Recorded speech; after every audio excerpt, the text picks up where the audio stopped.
Thank you, Jesse, for that wonderful introduction. Daniel, you dancing during the intro lighten my mood. Hello, welcome to At Odds with the Unbreakable Spirit. And the Executioner. Aren't you gonna say your name? And the Executioner. He's Daniel Travis. I am Matthew Smith, aka the Unbreakable Spirit. Ladies and gentlemen, this is episode 141 Damn! of us just talking about stuff we like. Yeah. And it's a video podcast, so you know what that means. But first, we need to tell you the topic so you understand what I mean by you know what it means. Number uno.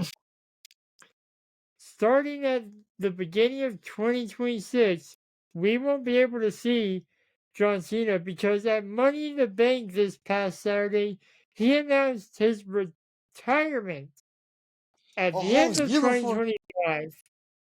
A whole year before it happened, which is like... More like what? 5 months. But anyways. Number two. Number 2 is the Money in the Bank prediction battle results. Number 3.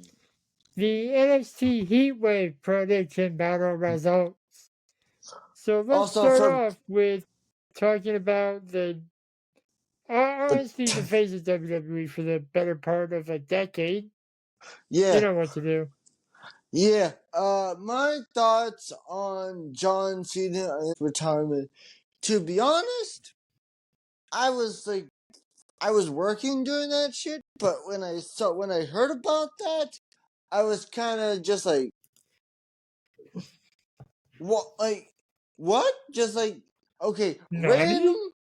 Just like, what? Like, little, like, no big pay-per-view announcement. Like, no big, like, at some, like, big pay-per-view. Just a random pay-per-view. And those who are probably assuming, I did not send him the Ringside News article on it, but he found out on his own via social media. Yep. Instagram, to be precise. Mm-hmm. But my genuine thought is, okay, John, I'm glad you're retiring, but normally when people, like, I've never watched professional wrestling and someone announced their retirement before they retire.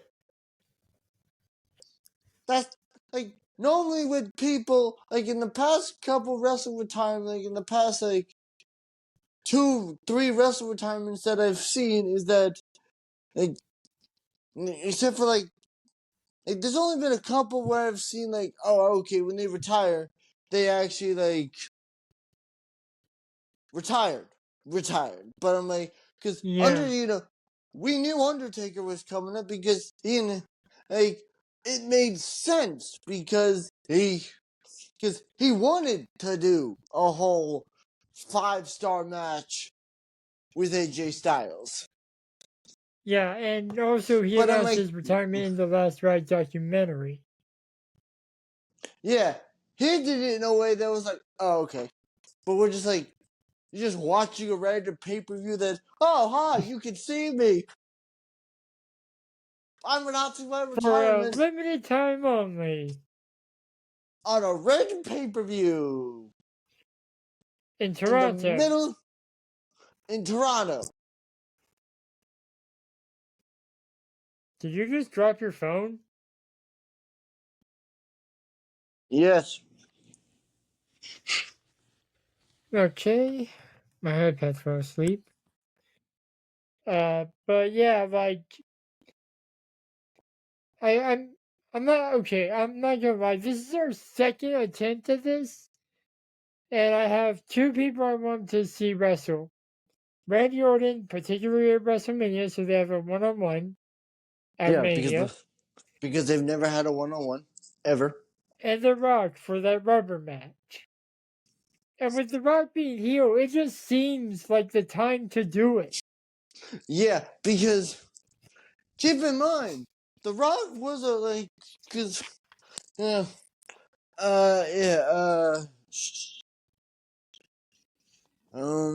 I will say, I thought, John Cena announcing his retirement, is great, but it's also kind of just like, what?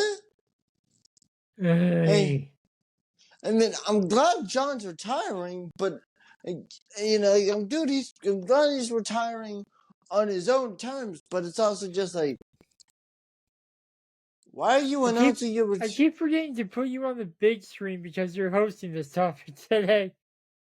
Yeah, but it's also just like, wait, why are you announcing your retirement before it happens?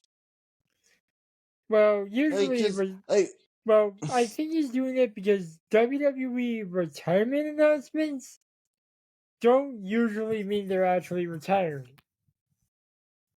The last two that I can recall, Mark Henry, AJ Styles. Neither of them retired at that point. Well, here's the thing, and I actually recently learned about this. Mark Henry, could have won, but he's like, yeah, I don't really. I think Mark could have won the WWE title, but he's like, nah, I'm just gonna slowly retire. Yeah. Which I will say, Mark Henry is a nice guy in person. He met Mark Henry in an airport of all places. Yeah. I'll say that's for yeah. But that's a story for another time. Maybe if we have Mark Henry on this podcast. I will. Yeah. I will say, but the thing about John Cena's retirement that, in my opinion, was just like, when John Cena, like you said, I do want John Cena to wrestle Randy Orton.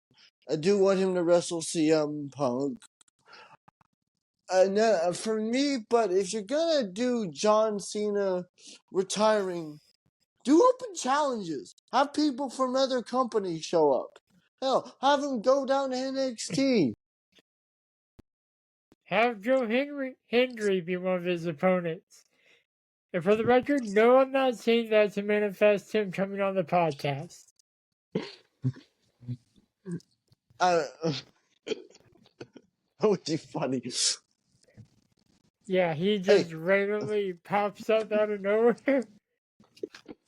I will say, I'm not gonna say it, but my honest thoughts on John Cena's retirement is, like, if you're gonna have John Cena go all out, go all out. Have him wrestle in NXT. Hell, have him try to break the record.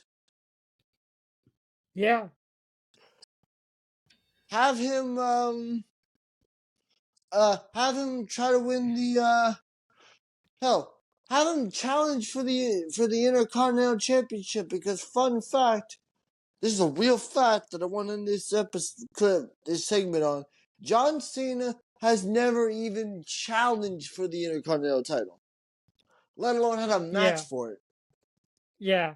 Now, the timer did go off. You could probably barely hear it because my iPad audio got lower. So let's go into the final thoughts.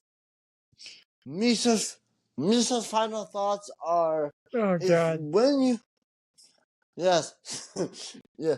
My final thoughts are, so look, when you do decide for John Cena to officially announce his retirement, make it a big deal. Like, make every match must see, whether it be on a random ass episode of Raw, or a random ass episode of NXT, or a random pay-per-view.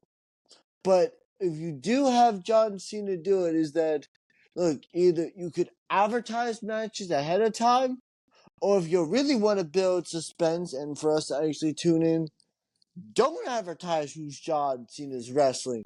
Just say, oh, it's John Cena wrestling on a random ass episode of Monday Night Raw Open Challenge. You don't tell us at all of who John Cena's wrestling, and his opponent comes out.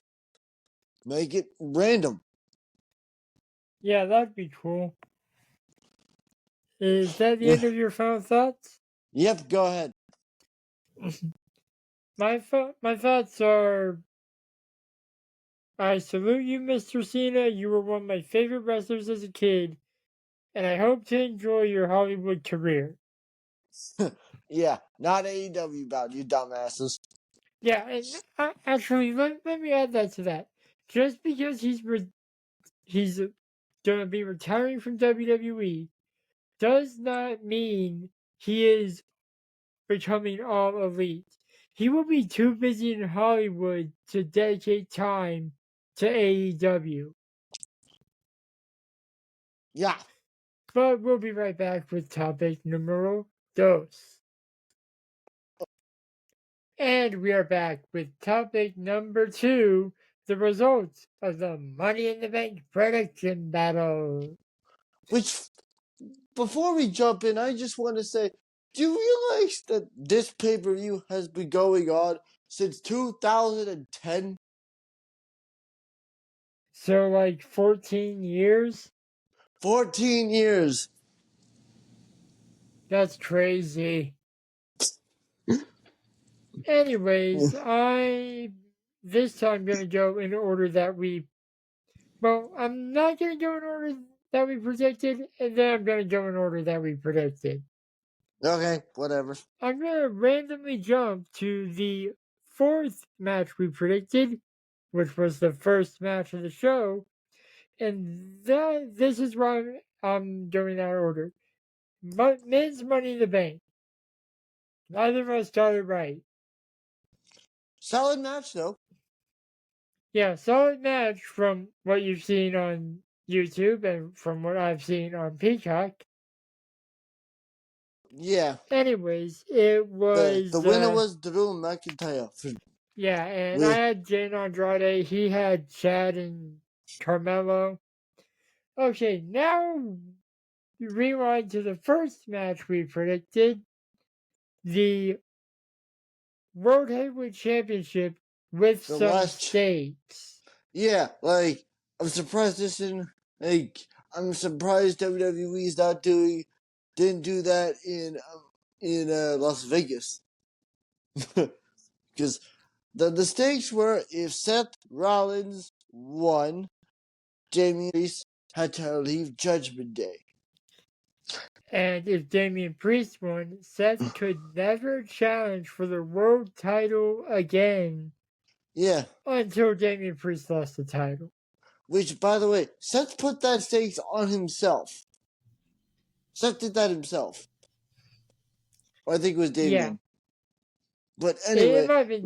I think Damian put that you can't challenge for a world title until I lose it. And Seth put the if I win, you have to leave the Judgment Day. I will say, you told me about this spot where something happened and Damian forgot to kick out. Yeah. Either he was like something happened. I immediately didn't see what it was, and the ref counted 1, 2, and then he stopped. But Damian did not kick out.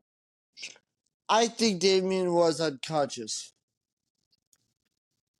People lose consciousness all the time in wrestling, and their bodies continue moving. Just watch Chris Danger's reaction to his very first match. You'll see you'll know what I mean.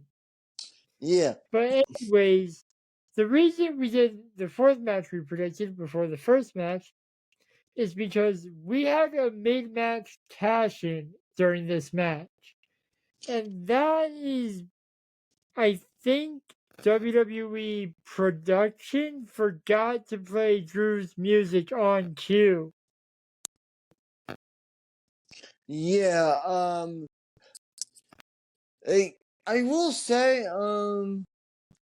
that is, I will say this might sound a bit random, but, it would have made more sense for Drew McIntyre to cash in post-match instead of middle of match. Yeah, for sure. Definitely. But yeah, crazy. The match just got crazy, and CM Punk cost 2 people on the back.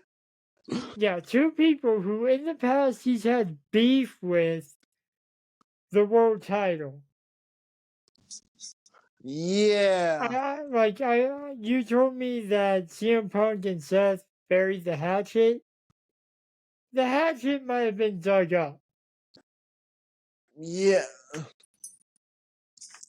I think he got dug up once he made his return. Yeah, but you told me after that they buried the hatchet. Oh, yeah. I did. I forgot. But yeah, So it might have been dug up. yeah. But my thoughts are like, and I heard Drew McIntyre got suspended indefinitely because of that shit. Oh boy. No, Did they actually, freeze yeah. his cut? At Well, least? no, but because he got suspended because if you saw, he elbowed Priest. He elbowed Priest at the Money in the Bank press conference. Before that, yeah, and CM Punk just got fined. Double. Yeah, I did not see that. The only part I've seen of the press conference was John Cena saying that he has plans from January to December. Yeah, okay, John. Sure. If you can fit that plus filming, plus all the shit you're doing in Hollywood. Yeah, all right.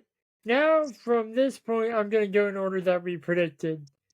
Okay? The second match we predicted was the Intercontinental Championship match between Braun Breaker and Sami Zayn. Solid match, again. But Sami Zayn won, which don't get me wrong, I'm glad Sami won, but I'm also just like, wait, if you're trying to build up Breaker, how you like, I thought that was the questionable decision because I'm like, wait, I know you want to make Braun Breaker more unhinged, but at the same time, how do you build this guy up if you don't have him win a championship? Yeah, I still think they're saving him winning a title maybe for the Netflix era to begin in October. Yeah, that's a good point. Yeah, but yeah, Sami Zayn won, which gives Travis 2 points to my currently goose egg. No, and then what's the next match? The next match was the main event of the show. Don't worry, we can talk about it because no new member of the Bloodline debuted or anything. Honestly, I thought, when I heard that this match was announced, I honestly thought that was going to happen. Yeah. And I'm being completely serious about that, people. No new Bloodline interference. But it was the in-ring debut of the Samoan werewolf Jacob Fatu. Yeah. Who, I saw this man do like a middle rope corkscrew senton. Yeah, because by the way, hell, I saw a clip about my dude. This man's first time ever in the ring, and you talk about making a serious impression. The first man he ever scored in the WWE ring was the Viper. Yeah. And like we saw a little bit of what you do in the past two Bloodline attacks, the one on, well, the three men that they fought 2 nights ago, as of this recording, and the one they did on Paul Heyman. Like, Jacob Fatu is legitimately impressive in the ring. Yeah. WWE was right that he might overshadow Solo. Yeah, yeah, and in the end, Bloodline won. By Cody Rhodes being pinned for the fourth time since his return, and since he won since he returned. Yeah, he's been pinned by Roman, McIntyre, Rock, Solo. Solo pinned a world champion. again. Yeah, again. He's now, by the way, fun fact, Solo has pinned, since his WWE main roster debut, 7 world champions. Man, and this one is current. We could be seeing Solo versus Cody at SummerSlam next month. Yeah, but here's the title. Yeah. True. Alright. Which I finally won the damn thing. Yeah, but we still have one more match. Hallelujah. We do? Yeah, at this point, it was impossible for me to win. I don't know, but you know what they say, Travis, third time's the charm, right? Yeah. So the final match was that we predicted was the women's Money in the Bank ladder match. I just burnt my nose with the soda burp. I had Io Sky and Tiffany Stratton. Travis had Lara Valkyria and Chelsea Green. And the match was good. Mm-hmm. It's let me check my watch. Oh right, it's Tiffy time in WWE because Tiffany Stratton is the Miss Money in the Bank. Yep. Bailey better watch out. Or Nia. Challenging at SummerSlam? Right. I don't think Tiffany would be dumb enough to cash in on the Queen of the Ring. Yeah.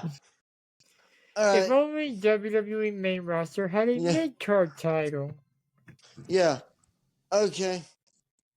Anyways, we'll be back with the final topic. He can opt out of any punishment for up to 1 year, 1 time only. Yeah, let's see. The first match was for the NXT Women's North American Championship. Kelani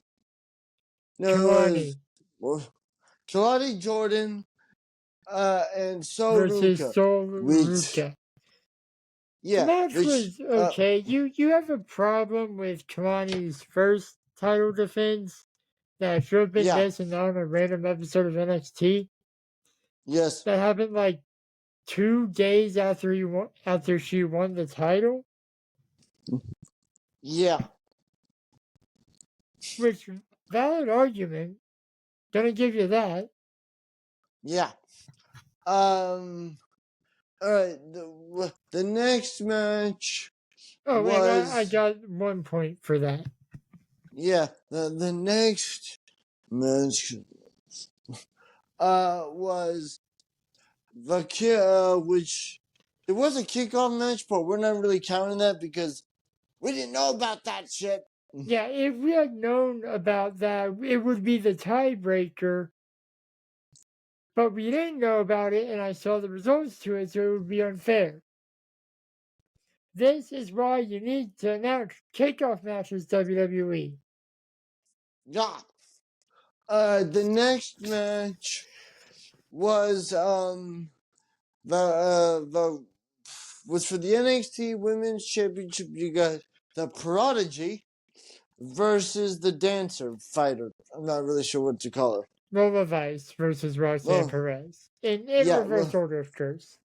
Yeah, solid match. Who's the champion is. Yeah, solid. Very solid. Very solid.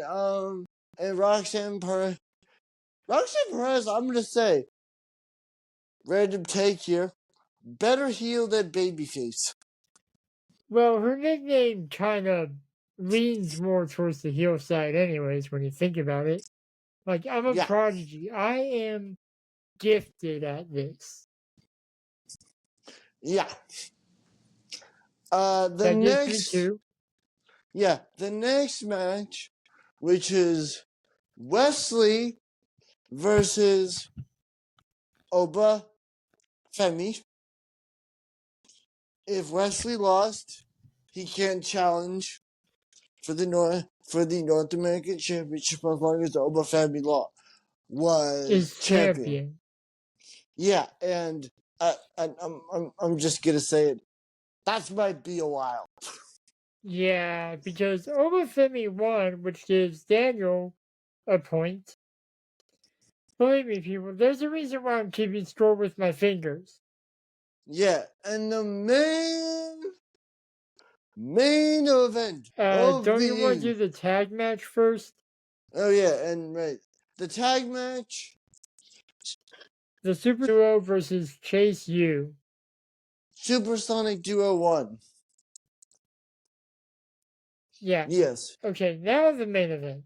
The main event of the evening was a fatal four-way for the NXT Championship, which is why I thought Trick Williams would be like, you know what? I don't care who I face. Be like, dumbass. Trick, you had a 25% chance of retaining. Yeah. And we had a 75% chance of a new champion. Guess what won out? The 75%. Yeah. Which, like I said, All Ego, had a valid point to build up to this match. He's like, yo, I should be number one contender because I never got eliminated.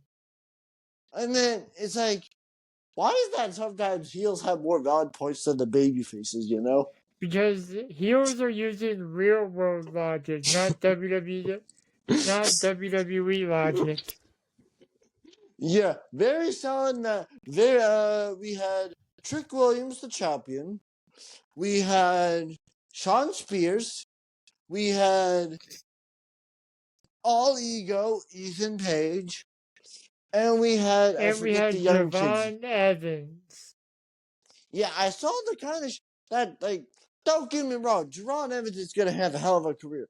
By the way, yeah, he's very gifted, but it's kind of a problem when you're the one pinned for All Ego Ethan Page to become the new NXT champion. Yeah, because here's what happened. He got hit with whatever Trick's finisher is called, the knee thing. I forget the name of it. So do I. But he literally fell. It was literally hit with finisher, fell on a random opponent, pinned the opponent. Well, okay. Well, Shawn Spears kept Trick Williams from breaking up the pin. Which is a weird thing to do, which I'd be like, wait. Yeah. Shawn, what are you doing? And by the way, we forgot to mention the punishment. The loser has to watch a bad movie of any genre of the winner's choice. And I told Travis last night, live action remakes by Disney do not count as a genre. Alright. So I have a question for you, Travis. Oh shit. Heads or tails? Heads.